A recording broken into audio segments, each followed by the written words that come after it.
Assalamualaikum warahmatullahi wabarakatuh. Halo semuanya, perkenalkan nama saya Muna Afifa. Saya dari Universitas Sriwijaya Palembang. Izin memaparkan materi mengenai hak tersangka dan terdakwa. Baiklah teman-teman, sebelum kita membahas lebih lanjut, ada yang tahu apa itu hak tersangka dan terdakwa? Iya, benar sekali teman-teman. Jadi hak tersangka dan terdakwa adalah hak yang dimiliki seorang tersangka atau terdakwa yang terduga pelaku tindak pidana.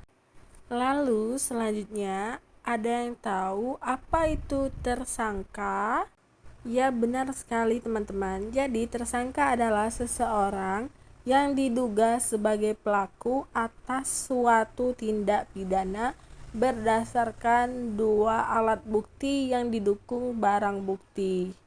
Lalu, apakah itu terdakwa?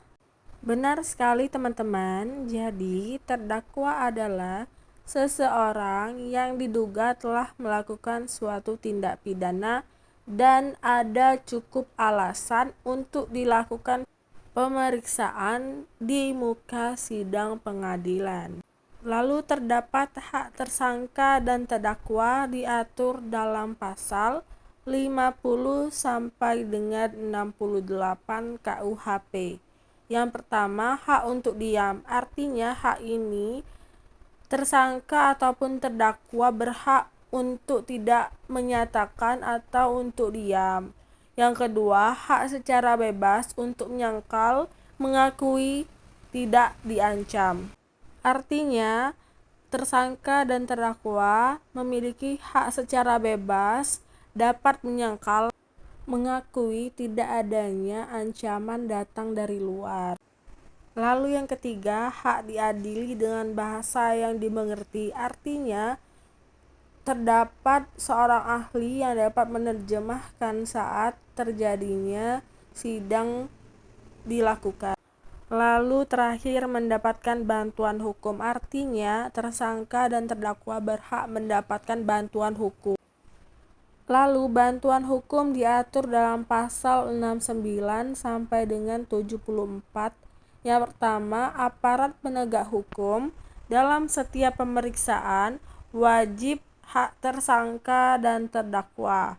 Yang kedua, tersangka ataupun terdakwa berhak mendapatkan kunjungan penasehat hukum.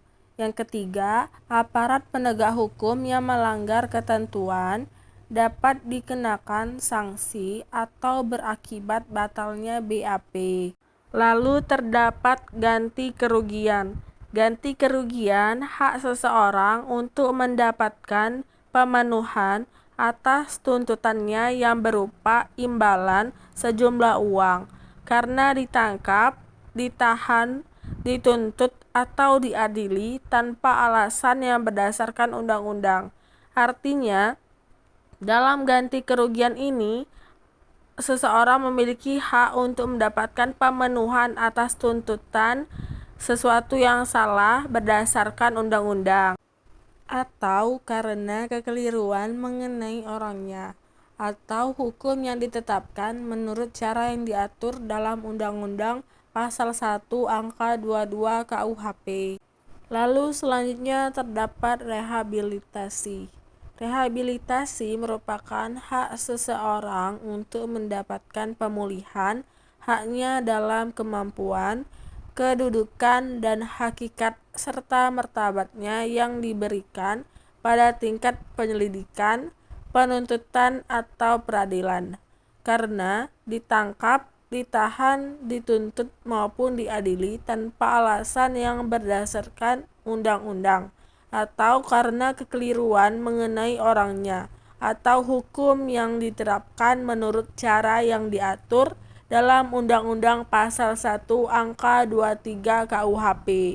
Artinya, rehabilitasi ini merupakan hak seorang untuk mendapatkan pemulihannya baik dari tingkat kemampuan, kedudukan, dan hakikat serta martabat berdasarkan penyelidikan, penuntutan, ataupun peradilan.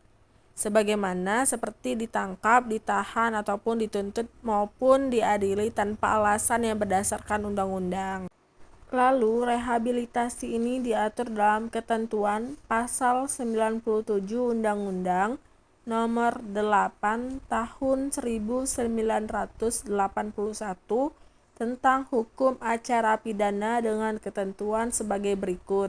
Yang pertama, seorang berhak memperoleh rehabilitasi apabila oleh pengadilan diputus bebas atau diputus lepas dari segala tuntutan hukum yang putusannya telah mempunyai kekuatan hukum tetap. Artinya, seseorang berhak memperoleh rehabilitas ini asalkan pengadilan membolehkan atau dibebaskan.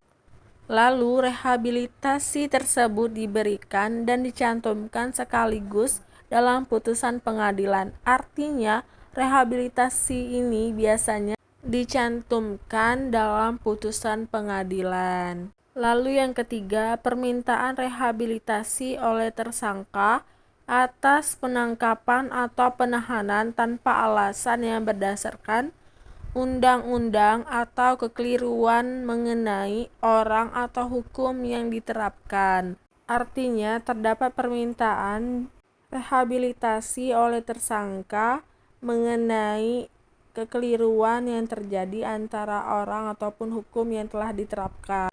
Rehabilitasi yang pertama, dasar hukum pasal 97 KUHP. Yang kedua, hak seorang bila pengadilan memutus bebas atau lepas dan telah berkekuatan hukum tetap. Yang ketiga, rehabilitasi atas upaya paksa yang tidak sah diputuskan oleh hakim pra-peradilan. Baiklah teman-teman, itu saja mengenai hak tersangka dan terdakwa. Saya akhiri, wassalamualaikum warahmatullahi wabarakatuh. Sampai jumpa lagi.